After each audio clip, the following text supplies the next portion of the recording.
Somerset moved back up to second place in the South Group of the NatWest T20 Blast after a convincing 4-wicket win over Surrey and Taunton, that in spite of a real wobble at the top of their innings. Batting first after winning the toss, the visitors looked to Aaron Finch to get off to a flyer, and that he did by taking 3 successive fours off a Paul van Meekeren over, the third of the game. Jason Roy also played his part in a sprightly opening stand of 39 made in the first 4 overs, before numbers 1 and 2 were both out in the space of 3 balls. Finch picked out van Meekeren off the bowling of Tim Groenewald after making 26 from 16 deliveries, while Roy, having got to 11, was castled by Craig Overton. Somerset eager to put Friday night's loss against Gloucestershire behind them quickly. And they were in a great position to do that when Max Waller removed Mark Stoneman for 9 in the leg spinner's first over, that leaving Surrey on 53 for 3 after 7. 3.5 overs passed by without a boundary as Waller and Groenewald kept things very tight, leaving Ollie Pope and Moises Henriques to take on the other bowlers. The 100 was breached in the 14th over, and this pair went on to add 66 runs for the 4th wicket, but took up 9 overs in doing so. Pope's 46 was his side's best effort. His innings ended by Roelof van der Merwe. Stephen Davis with the smart stumping against his former county. Henriques followed in the next over, the 17th, for a sluggish 26.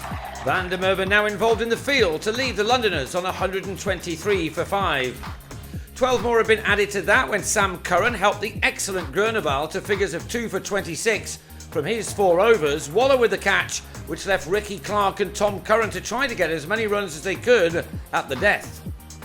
Surrey's innings included only 1 6, and it came from Curran in the last over, one which took the batting team to a final score of 157 for 6, and that appeared to be well short of par at this ground.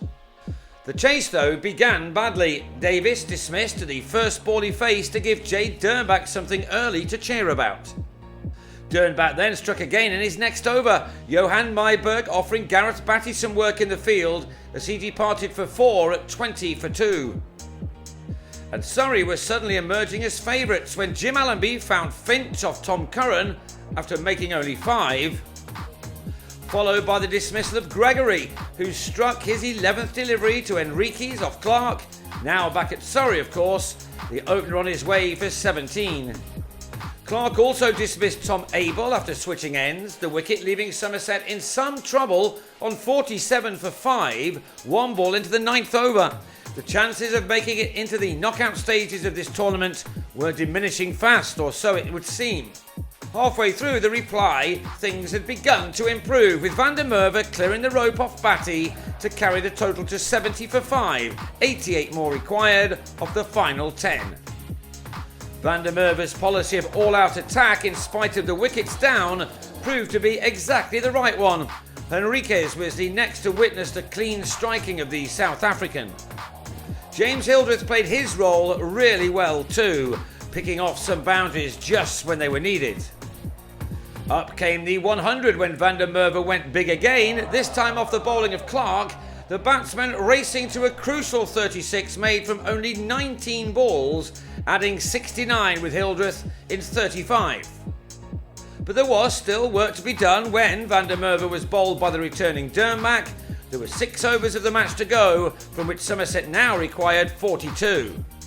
But Overton then took over from where van der Merwe had left off. A couple of 4s off Batty got his innings moving, and by the time he cleared the rope off Sam Curran, only 13 more were needed from 3 overs, and the match was as good as in the bag. Overton ensured it was by hitting his second maximum, followed up by a single to win the game next ball, the batsman making 35 from 19 balls, leaving Hildreth unbeaten on 45, a crucial innings which occupied 33 deliveries. So the win by 4 wickets came with 10 balls of the match to spare, and that sees Somerset up to second in the South Group with 3 more matches to play, the next of which is next Saturday at home to Kent.